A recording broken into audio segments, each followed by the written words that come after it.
Hi అండి. అందరికీ నమస్తే. నేను మీ ఇందుమతిని. శ్రీశక్తి ప్రమిడ మెడిటేషన్ ఛానల్‌కు అందరికీ స్వాగతం.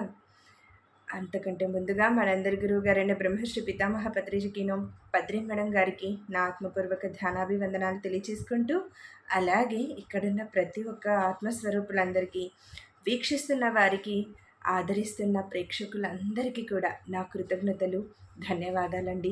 అలాగే నాకు ఎవరైతే సపోర్ట్ చేస్తూ వస్తున్నారో మరి మా అందరికీ కూడా, వారందరికీ కూడా, టీమ్ మెంబర్స్ అందరికీ కూడా కృతజ్ఞతలు, ధన్యవాదాలు.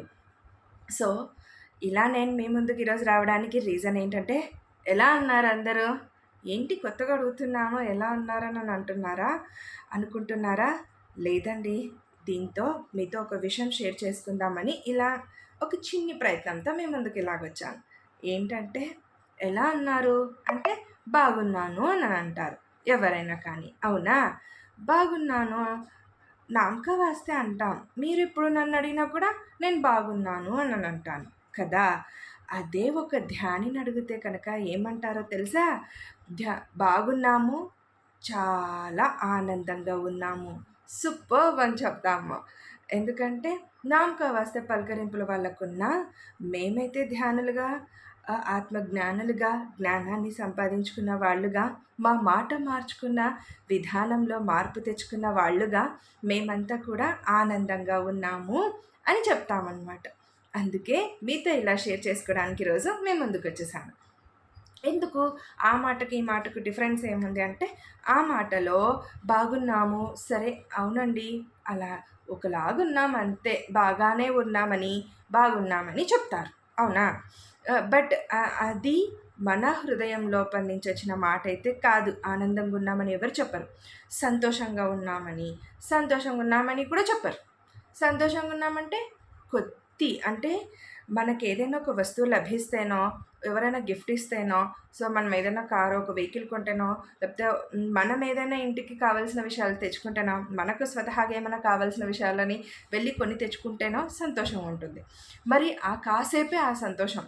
అది మళ్ళీ వాడిపోయిందనో, లేదంటే అది పాతగా అయిపోయిందనో ఆ వస్తువు అనుకున్నప్పుడు ఆ సంతోషం కాస్త పోతుంది కదా.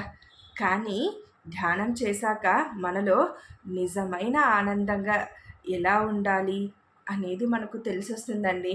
అందుకే మేము ఆనందంగా ఉన్నాము అని చెప్తాము ధ్యానులమైతే కనుక.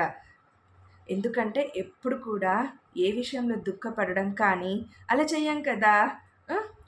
దుఃఖంతో కూడుకొని ఉన్న జీవితం ఎప్పటికీ ఉన్నా, మన మన జీవితాల్లో ఎప్పుడు ఎలా కొన్ని సందర్భాలు ఎదురవుతూ ఉంటాయి. నేను ఎప్పుడు కూడా సమస్యలు అని చెప్పనండి, సందర్భాలు అనే మాట్లాడతాను. ఎందుకంటే సమస్యల్ని మనం సృష్టించుకొని మనం చేసుకున్న వాటికి మరి మనం ఆ భగవంతుని నిందిస్తూనే ఉంటాం కదా. అది ఎంతవరకు సమంజసమో చెప్పండి. అలా కాకుండా సందర్భమని మనం వాటిని మలుచుకుంటే కనుక ఎదురైన విషయాలని, ఆ సమస్యని ఏదైతే అనుకుంటున్నామో దాన్ని మనం ఒక సందర్భంగా భావించామంటే దాన్ని ఎలా మనం ట్రీట్ చేస్తాం, దాన్ని ఎలా మనం ఎదుర్కోగలిగేంత శక్తి, దాన్ని పరిష్కరించగలిగేంత శక్తి ఒక ధ్యానం ద్వారానే వస్తుందండి మనకు. అందుకే ఇంత నేను గట్టిగా మీతో నేను ఇలా చెప్పగలుగుతున్నాను. ఎందుకంటే ఈ ధ్యానం ద్వారానే, ఈ ధ్యాన శక్తి ద్వారానే నేను కూడా ఎలాంటి సందర్భాన్నైనా ఎదుర్కోగలిగేంత శక్తిని సంపాదించుకున్నాను. దట్టు ఆనందంగా. ఎలాగంటే ఆ సందర్భం ఎదురైనప్పుడు దానికోసం కాసేపు మనసు అనేది ఒకటి ఉంటుంది కదా, బాధపడుతుంది. కానీ నాకే ఎందుకు ఇలాంటి సందర్భం ఎదురయ్యిందని మటుకు ఎప్పుడు నేను ధ్యాన మార్గంలోకి వచ్చాక, జ్ఞానం తెలుసుకున్నాక ఇంకా బాధపడింది అయితే లేదండి. ఎందుకు వచ్చింది, ఇప్పుడు దీనికి ఏంటి పరిష్కారం అంటూ ఉంటుందా అనేది ఆలోచించేసి దాని కొరకని చెప్పి ఇంకా నెక్స్ట్ మన జీవితంలో అదొక్క సందర్భమే కాదు కదా, ఇంకా ఎన్నెన్నో విషయాలు జరుగుతూనే ఉంటాయి రోజులో కదా. ఆ విషయాలు ఈ ఒక్క సందర్భం కోసం బాధపడుతూ ఇలా కూర్చొని ఉండిపోను.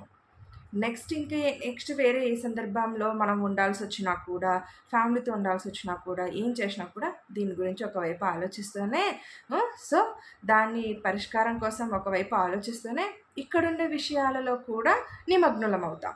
అంటే ఇక్కడుండే విషయాలని ఆపకుండా దానిలో ఆ మార్గంలో ముందుకు వెళ్ళిపోతాం అన్నట్టు. దట్టు ఆనందంగా. ఎందుకు నేను పదే పదే చెప్తున్నానంటే, ఆనందం ఎప్పుడు కూడా శాశ్వతమైనదండి. హృదయం నుంచి పొంగేది కాబట్టి, హృదయం నుంచి వచ్చేది కాబట్టి ఆనందం అనేది. ఆనందం ఎప్పటికీ ఉంటుంది. ఎక్కడికి పోదు. అది పోగొట్టుకునేది కూడా కాదు. అది మనలో నుంచే వచ్చేది కాబట్టి ఈ ఆనందం. కాబట్టి నేను పదే పదే చెప్తున్నాను. మనం ఎప్పుడు ఆనందంగా ఉన్నామంటే మనకు ఎదురయ్యే సందర్భాలు కూడా అవి చిన్నవిగా కనిపిస్తాయి. నాకు కాకుంటే ఇంకెవరికొస్తాయి? నాలో ఎదుర్కోగలిగేంత శక్తి నాకు ఉంది కాబట్టి నా దగ్గరికి ఈ సందర్భం అంటూ వచ్చింది అన్న అంతటి శక్తిని ప్రసాదిస్తుందండి ఈ ధ్యానం. మరి నేనైనా ఇలాగే మాట్లాడగలుగుతున్నాను ఈరోజు అనంటే నాకు కూడా ఈ ధ్యాన శక్తి ద్వారానే నాకు ఇలాంటివన్నీ కూడా తెలిసొచ్చాయి. అందుకే నేను మీతో ఇలా పంచుకుందామని మీతో ఇలా రావడం జరిగింది మీ ముందుకు. Thank you. Thank you so much. ఈ శ్రీ శక్తి పిరమిడ్ మెడిటేషన్ ఛానల్ని ప్లీజ్ అండి లైక్ చేయండి, షేర్ చేయండి. అలాగే సబ్స్క్రైబ్ చేయని వాళ్ళు ఉంటే కనుక సబ్స్క్రైబ్ చేయండి. మీ కామెంట్స్ రూపంలో మీ అభిప్రాయాలను ఇంతవరకు తెలియజేస్తూ వస్తున్నందుకు కూడా ధన్యవాదాలు, కృతజ్ఞతలు తెలుపుకుంటూ ఇక ముందు కూడా అలాగే మీ అభిప్రాయాన్ని తెలియజేయవలసిందిగా కోరుకుంటున్నాను. Thank you.